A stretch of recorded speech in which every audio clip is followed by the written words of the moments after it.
Today, our group is presenting coverage of Chapter 13, Data Science and Business Strategy from Provost and Fawcett's book, Data Science for Business. I'm Scott Miller, and my team members today are Scott Steele, Rhonda Martin, and Devin Larkins. In Chapter 13, Provost and Fawcett ask 4 key analytics questions. First off, what principles are the basis of success for data-driven business? How does a firm acquire competitive advantage through data science? And then once it has it, how does a firm sustain competitive advantage using data science principles? The last key question that they ask is, how would you carefully curate data science capability? Question number 1 is, what principles are the basis of success for a data-driven business? A quick overview, which is going to be covered more in depth by my colleagues throughout the presentation, is that number 1, a firm's management must think data analytically. Number 2, the management must create a culture where data science and data scientists thrive. Basically, in a nutshell, all the members should play to their strengths, obviously, in a business environment, but they need to understand the roles of the other players as well. So managers must have a basic understanding of data science, and data scientists should have a basic understanding of business to use their skills properly. A third common theme in the chapter is that not only the data asset, but the data capability is important to competitive advantage. For example, sometimes 2 firms might have access to the same data, but maybe one has superior data scientists or better data science managers that can help them utilize it in a way that is more productive and that competitors can't keep up with. If these concepts from the previous slide sound familiar, they also directly relate to key concepts in the Holz-Apple paper that we read earlier in the term and their business analytics framework. The base of the framework is nurturing the analytics movement, which includes management adopting a supportive environment where data-driven decision-making can occur. The next step up the framework relates to building analytics capabilities, which is similar to the third concept covered in Chapter 13 by Provost and Fawcett.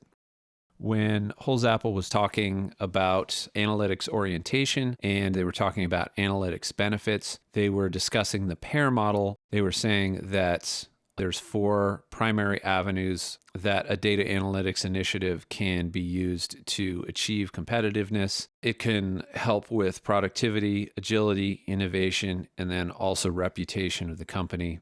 What motivates the authors to cover these particular questions with this chapter? The authors felt that the topic of data analytics and competitive advantage was important to cover because, as we all know, there's been vast amounts of data available due to the new technology that has occurred in the last number of years. But the amount of data doesn't necessarily ensure data-driven decision-making, nor does it equate to competitive advantage. Next up, Mr. Steele is going to be talking about how to achieve and sustain competitive advantage through data analytics. Thank you, Scott M. The first fundamental concept of a successful data-driven firm is competitive advantage through data science. This includes both obtaining and sustaining competitive advantage. But before we begin a discussion on competitive advantage, we have to recognize that data science assets are made up of 2 complementary parts. The first part is the actual data itself, and the second part is the data science capability. This means that when we're analyzing how to derive competitive advantage through our data science assets, we can explore those assets both individually and combined. So looking at obtaining competitive advantage, there are 3 essential questions we need to ask. The first question, value, is important because whether or not value can be extracted from an asset will depend on the particular strategy being implemented. The second question, uniqueness, tells us if our asset is only valuable to us. Our asset can be unique because only we have it, or because of how we extract value from it. The third question relates to negating a potential competitive disadvantage by obtaining parity with our competitor. By answering the first 2 questions from the perspective of our competition, we can evaluate a particular data science effort on their part and the threat accordingly. These questions reinforce the key message that business understanding sets the stage for data science through an accommodating business strategy. Getting something and keeping it are 2 different things, and so it is with competitive advantage. The author provides us with 4 main approaches for sustaining competitive advantage once we've achieved it. These are innovation, historical advantage, unique intellectual property, and unique collateral assets.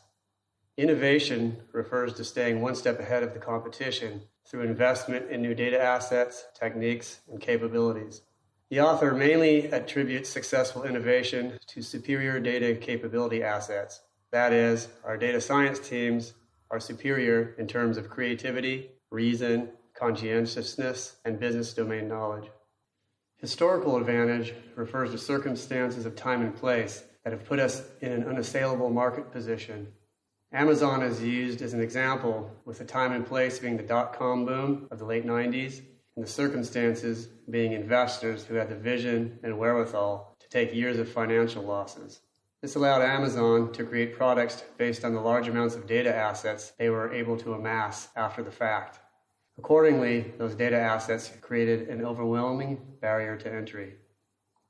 Unique intellectual property refers to IP protection and trade secrets. IP protection legally prohibits competitors from replicating our solutions through patents, trademarks, and copyrights. Trade secrets prevent competitors from being able to affect our solutions through lack of knowledge.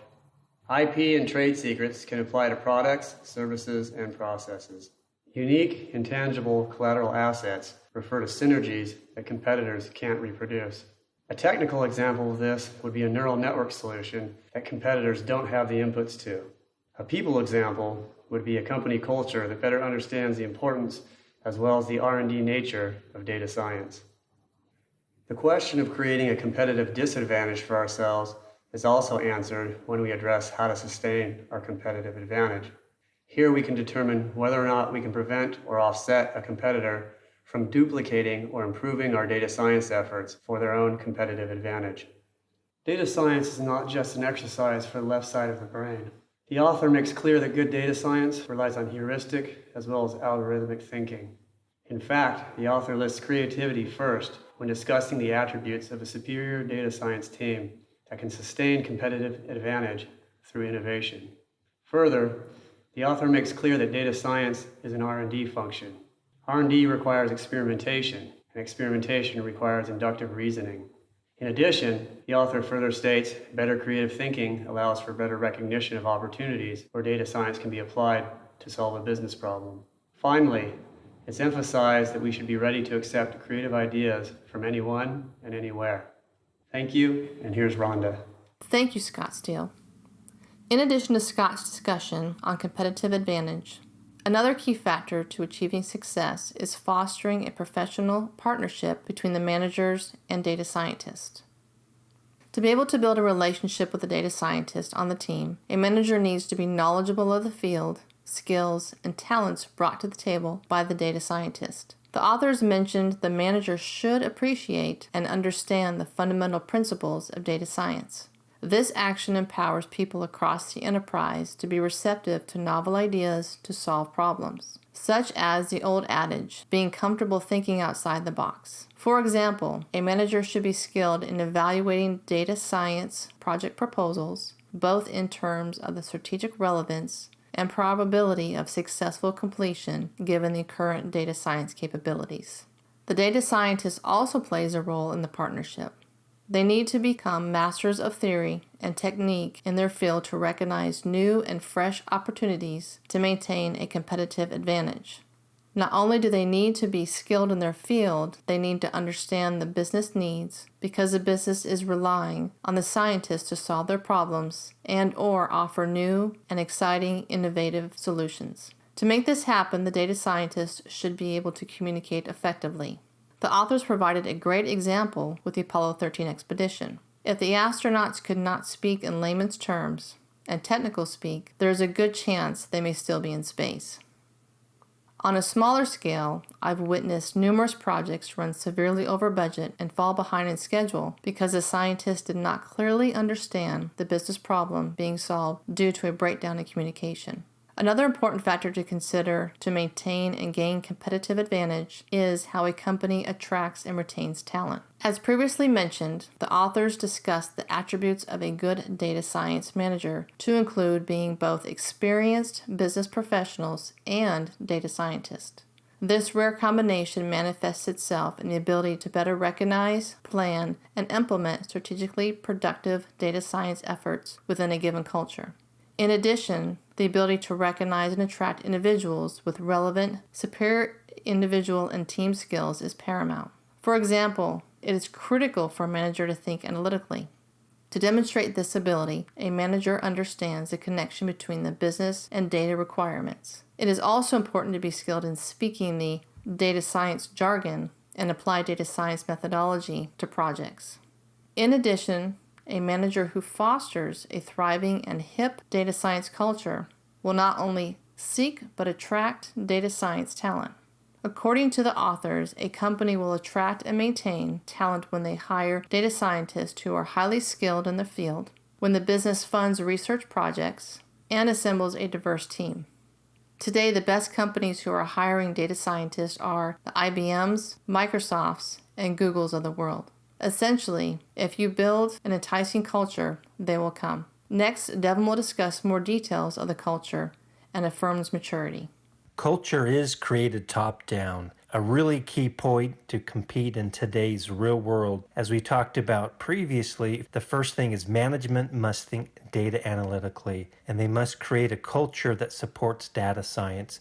If we want to hire good data scientists, we need an organization that can really take the water to the end of the row, meaning that there's alignment in the business organization and we can really get the best out of the data scientists. And sometimes, as we've discussed, we can get lost in the technical details. And a real key here is that data managers can really serve as the bridge between the business solutions, which can include the data scientists, and management, and in many cases, management on the executive level. A firm's data science maturity can really vary. We have immature, small firms.